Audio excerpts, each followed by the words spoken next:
This is Judge Joe Brown, and we're listening to We All Be News. News-free Dixie for the 21st century.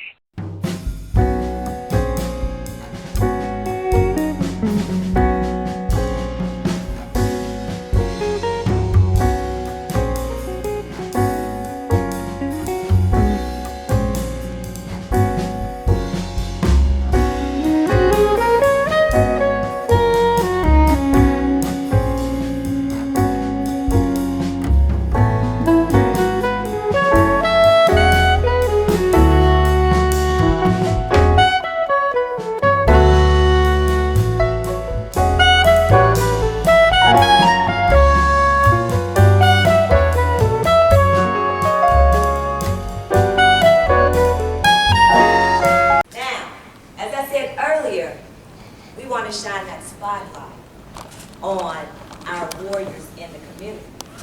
Well, I also said that we know one side of the person, but sometimes there's that other side working behind the scenes that I don't think you may know about this man right here, this warrior in the community.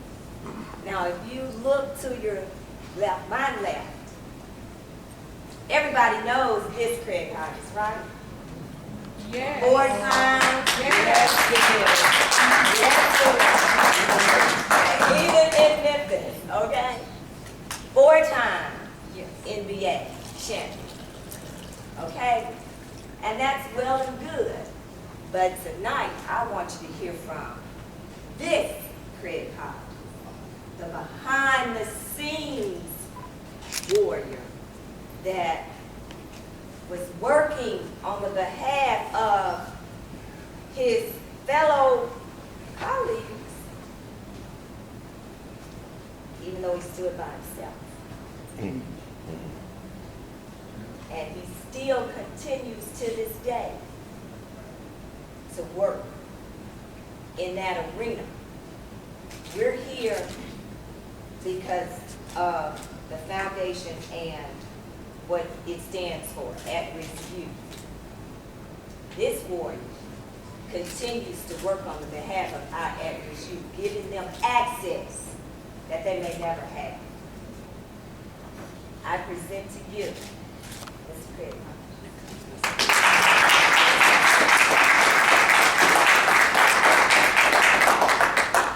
First of all, I want to thank Almighty God for blessing us to live in a peaceful environment. It's only through His mercy and compassion that we get a chance to do it.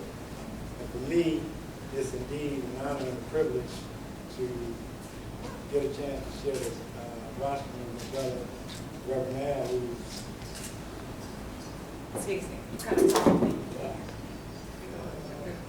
there we go.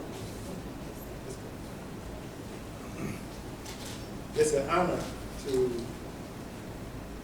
for me, I was blessed to have studied Black Studies at Long Beach State. I was born in 1960 in Chicago Heights, Illinois. My mom was part of the Civil Rights Movement. She was the secretary for our local chapter of SCLC. In our area, it was called SOCA, which is the Steering Organization for Coordinated Community Action. As a shorty, he would be at my mom's side, and she was the secretary to the president of the organization. So I was blessed to have had internship of leadership at a young age, and to see how one of the questions I asked Reverend A.L. before all of this started was, how did y'all organize this, man?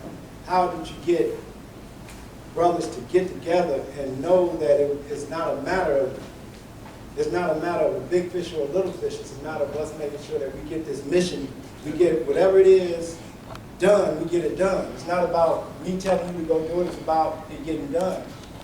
So for me, I want to thank you personally, brother, for the history lessons that you gave and you continue to give, as well as the knowledge that you have, the intimate knowledge that you have, that is, to me, unappreciated.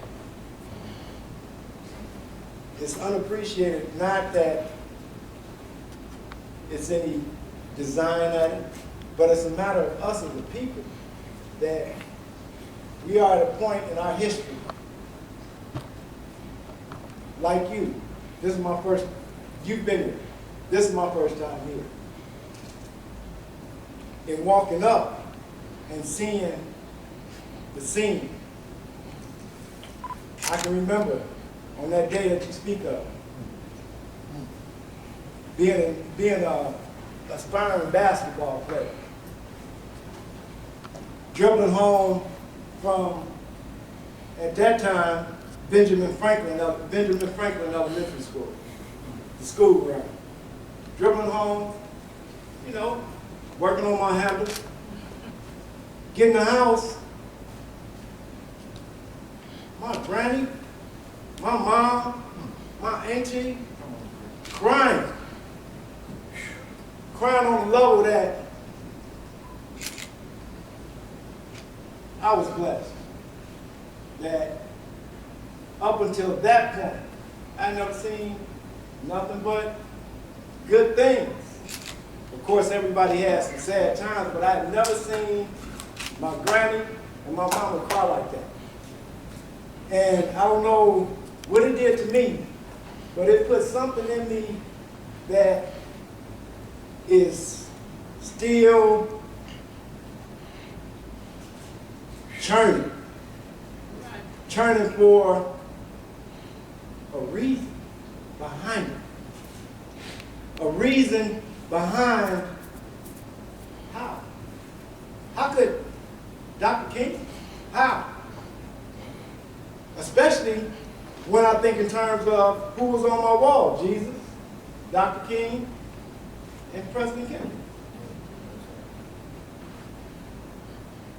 When I hear Reverend A.L.L, and we go back 20 years at least, and even farther than that when I think in terms of me being a little boy and y'all organizing,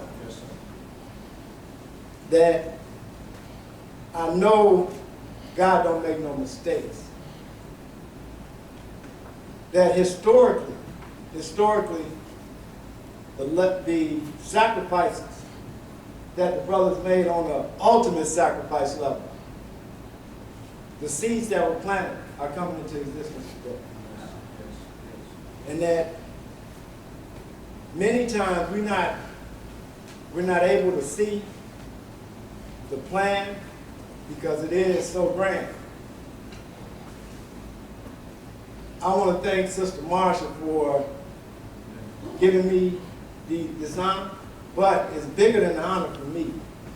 It's a marching order that continues from what Dr. King put on us.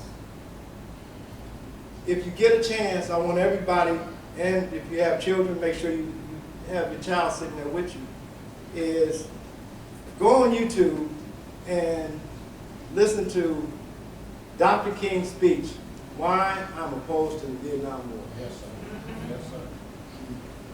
Close your eyes and do it. It's not a video, so it's audio.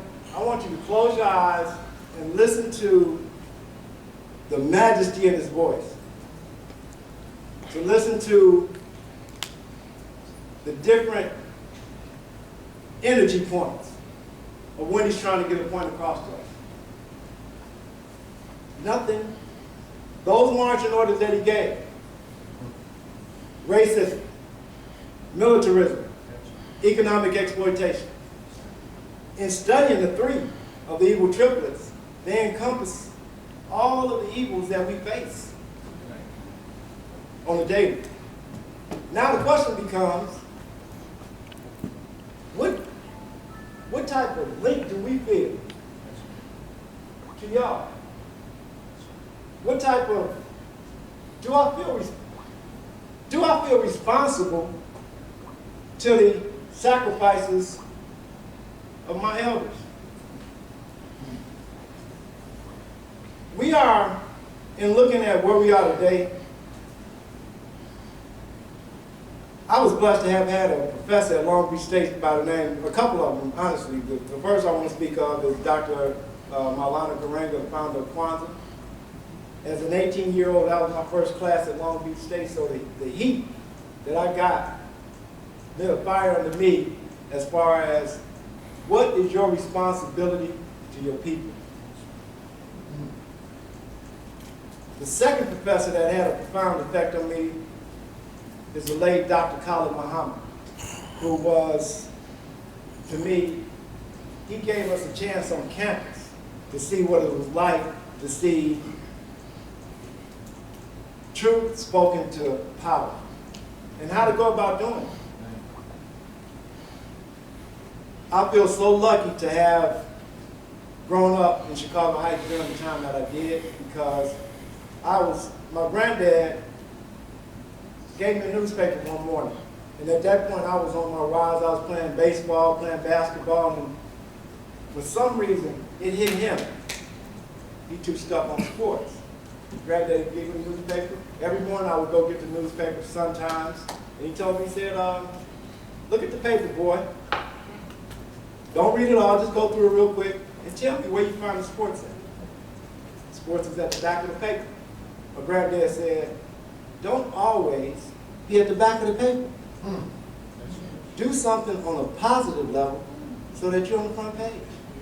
That's awesome. And for me, it was eye-opening from a standpoint that for my aunties, they were all educators. So from the time I came from my mom, it wasn't anything but straight A's, excellence in education. There is no choice. So for me, education, like it is now, I love to write. And being able to articulate a point through your pen, to me, is the coolest thing that you could do. You know what I'm saying? To me, my pen is better than my jumper.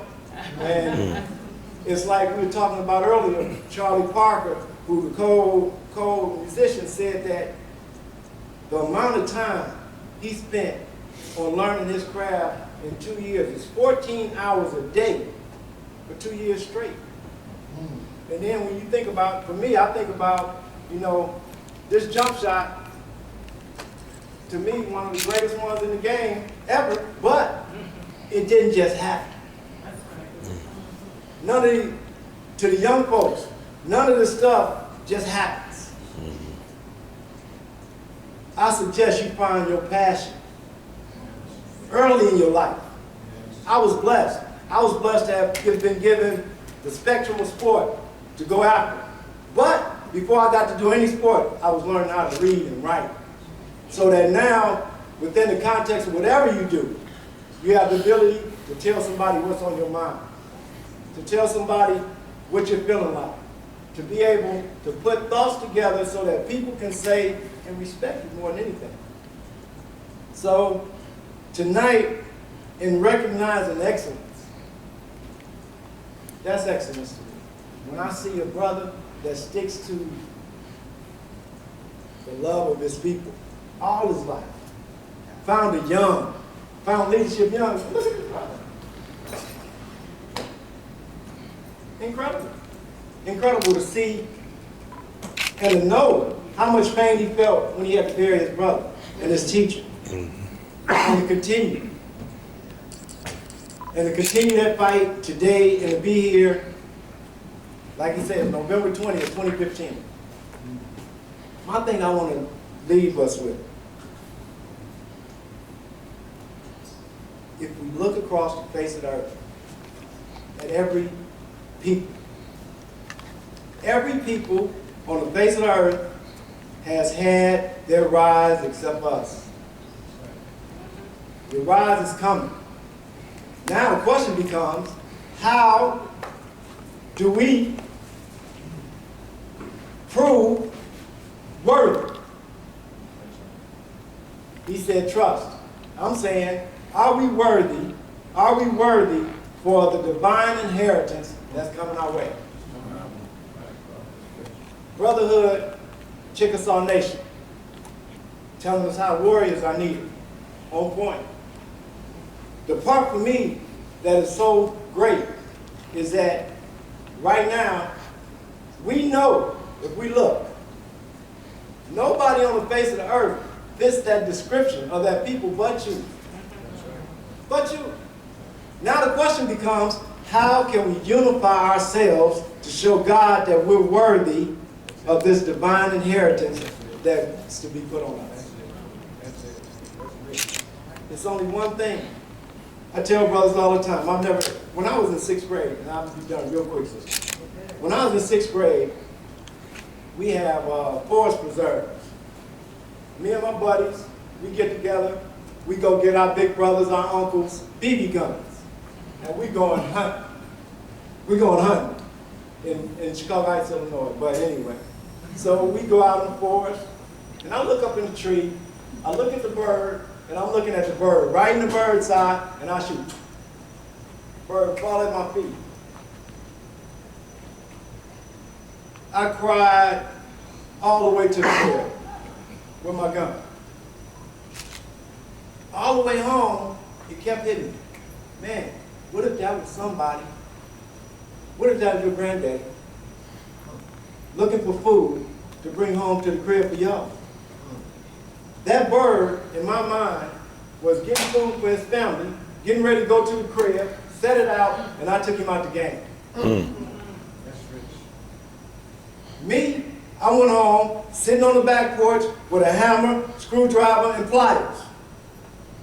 Disassembled every piece of that weapon. And I threw it in different garbage cans in different places, and I said to myself, never again will that weapon do anything to harm anybody.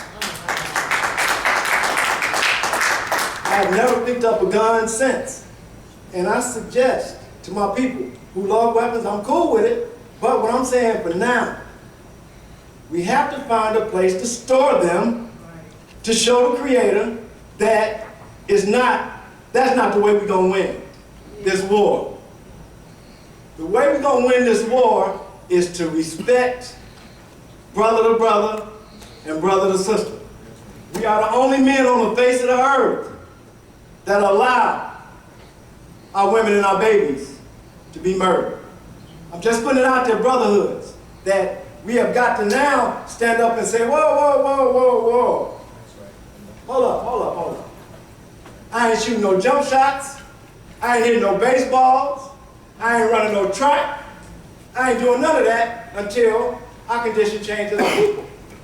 For instance, one of our athletes, and he can probably clarify for me if I'm wrong, one of our athletes who's making $100 million. That's the entirety of the civil rights budget during that era. And look at the moves that they made.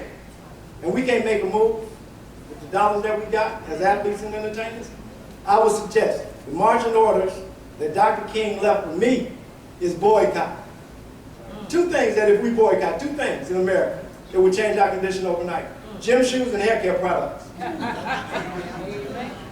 Gym shoes and hair care products. If we didn't buy another gym shoe from now until this time next year, put it in a place that we decide. Sisters, if we bought our last hairspray or our last weave hair, and we say we going natural for the next 12 months, where would we be economically as a people? Likewise, now we would have some idea of who we're going to trade with, because we know the Koreans ain't trading with us. If we go into a Korean store and say, yo man, check this out, I want to open a hair care store over here, can you get me to your providers? They ain't giving you jack. But we are 98% of their bottom line. Nike, I don't know one person that works for Nike. I know my brother right here, that's a manufacturer. I know the products that he makes is as good or better than Nike in America. So now, one of the things that he shot at me this afternoon, he said, yeah, hey, Hodges, check this out. We're going to start having these people say, you know how they trading in guns for gift cards?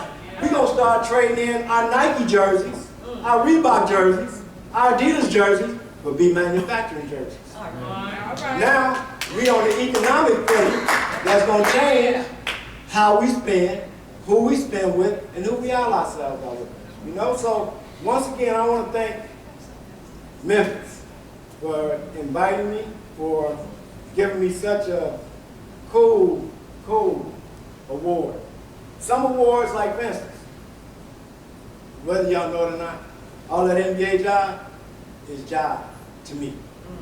This is real, because these, you know, it's cool. This is cool. see, it's little things that I need y'all to check out. When y'all, one of the baddest brothers that ever played the game was Oscar Robertson. Oscar Robertson played the game during the same time as Jerry West, but Jerry West is a little man that whenever y'all see that little man you see on the socks, shirts, and all that little man is worth a whole lot of paper. Now what I'm saying is, we have to organize ourselves so that now the products that we work with look like us. Look like us. Yeah. Why shouldn't we have a jersey without Jewel Jabbar Skyhook compared to Jerry West? So once again, I want to thank you, Sister Johnson, for giving me such a great honor and a privilege to talk to my people. And once again, love y'all, thank y'all, God bless you, and peace.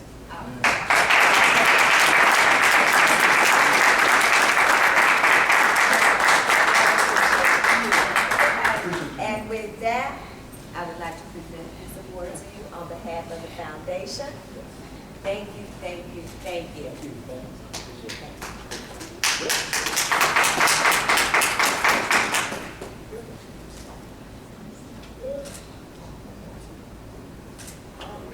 Hello.